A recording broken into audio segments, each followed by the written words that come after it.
Bismillahirrahmanirrahim. Saya akan membentangkan mengenai pendekatan dakwah Mau'izatul Hasanah kepada golongan non-Muslim. Dakwah merupakan amanah bagi setiap Muslim untuk dilaksanakannya dengan pendekatan-pendekatan yang dinyatakan dalam Al-Quran dan Sunnah. Pendekatan dakwah merupakan aspek yang paling penting dalam mengajak non-Muslim beriman kepada Allah dan membimbingnya kepada syariat Islam. Berdakwah kepada orang bukan Islam adalah kegiatan yang amat digalakkan. Hal ini kerana Islam menuntut kita menyampaikan ajaran wahyu kepada semua umat manusia.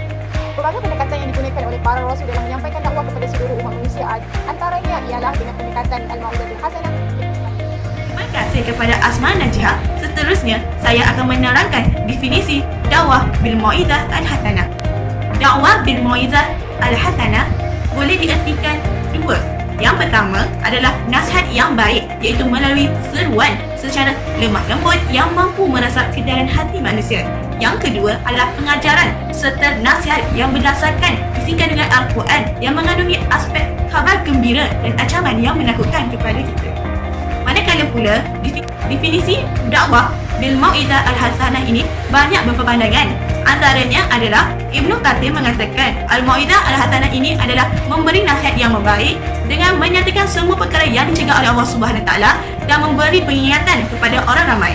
Yang kedua pula adalah Syekh Qutb pula berkata, kaedah percakapan yang dapat diterapkan ke dalam hati dengan lemah lembut yang menyelami perasaan secara halus dan memberi kata-kata yang tiada unsur menghendik, membuka aib serta kesalahan orang lain.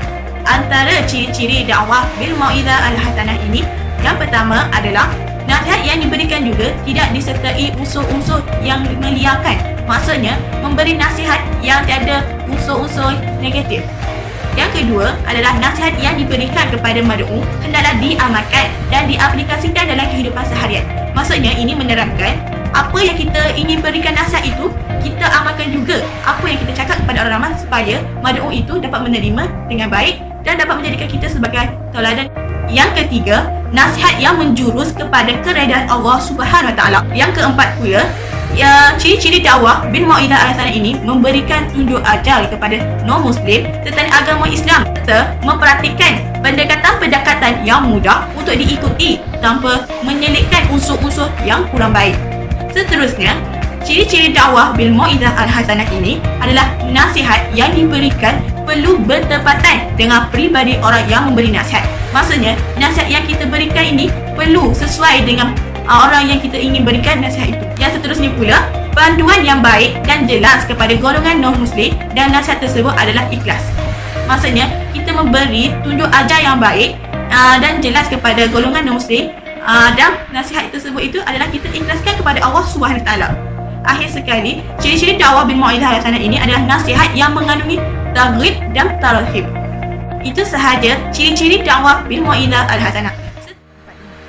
Baiklah, hari ini saya akan meneruskan pembentangan saya iaitu sasaran dakwah bil Mau'izah al-Hasanah. Umum mengetahui dalam adab memberi nasihat adalah dengan mengetahui keadaan masyarakat, memerhatikan jabatan dan kedudukan mereka. Oleh itu, metod bil Mau'izah al-Hasanah dapat diaplikasikan kepada golongan awam dalam kalangan non-Muslim kerana kadar pemikiran golongan awam adalah bersifat sederhana. Maka, non-Muslim daripada golongan ini perlu didedahkan dengan prinsip agama secara umum seperti nilai akhlak dan moral sama ada menerusi perkataan maupun perilaku. Beralih pula ke bab 2 iaitu aplikasi pendekatan dakwah bil Mau'izah al-Hasanah kepada golongan non-Muslim. Pendekatan yang pertama adalah pendekatan al-ta'aruf. Al-ta'aruf dapat didefinisikan sebagai perkenalan iaitu perkenalan antara pendakwah dan mad'u, khususnya mad'u non-Muslim. Hal ini kerana kaedah al-ta'aruf ini bukan sahaja dapat mengeratkan hubungan antara da'i dan mad'unya, malahan ia dapat memberi pendedahan awal kepada non-Muslim tentang Islam, seterusnya memudahkan pendakwah dalam mengetahui keadaan serta situasi mad'u. Baiklah, pendekatan yang kedua pula adalah pendekatan al-munaqasyah iaitu perbincangan. Pendekatan perbincangan adalah merupakan pendekatan yang praktikal iaitu ia melibatkan seorang atau beberapa orang mad'u sahaja dan ia tidak memerlukan kepada jumlah yang ramai.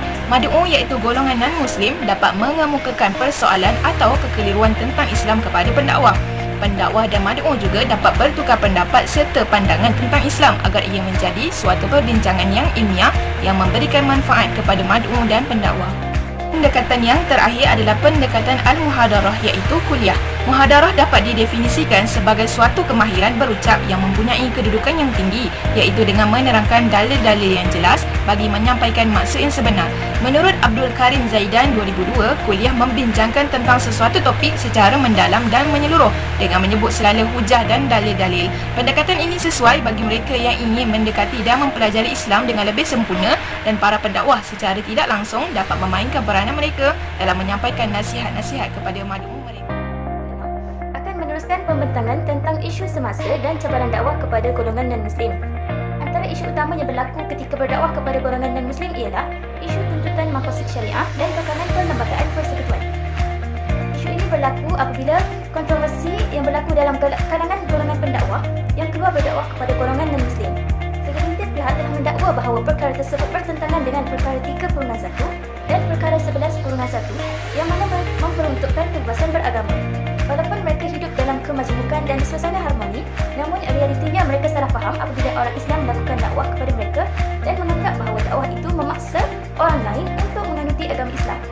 Islam juga telah mengajarkan uslub dan cara terbaik dalam menyampaikan dakwah yang berkesan tanpa memaksa mereka untuk menganuti agama Islam. Allah telah berfirman, A'udzubillahi minasyaitonirrajim, Ud'u ila sabili rabbika bil hikmati wal mau'izatil hasanah wajadilhum billati hiya ahsan. Yang bermaksud, serulah kepada jalan Tuhanmu dengan penuh hikmah, kebijaksanaan dan nasihat pengajaran yang baik serta berbahaslah dengan mereka dengan menggunakan cara yang terbaik. Seterusnya, media massa. Media massa antara cabaran utama kepada golongan pendakwah dalam berdakwah kepada golongan non-Muslim. Antaranya terdapat isu media sosial yang membawa maklumat palsu dan tidak jujur yang menjadi satu propaganda yang menimbulkan kejahilan dalam kalangan rakyat.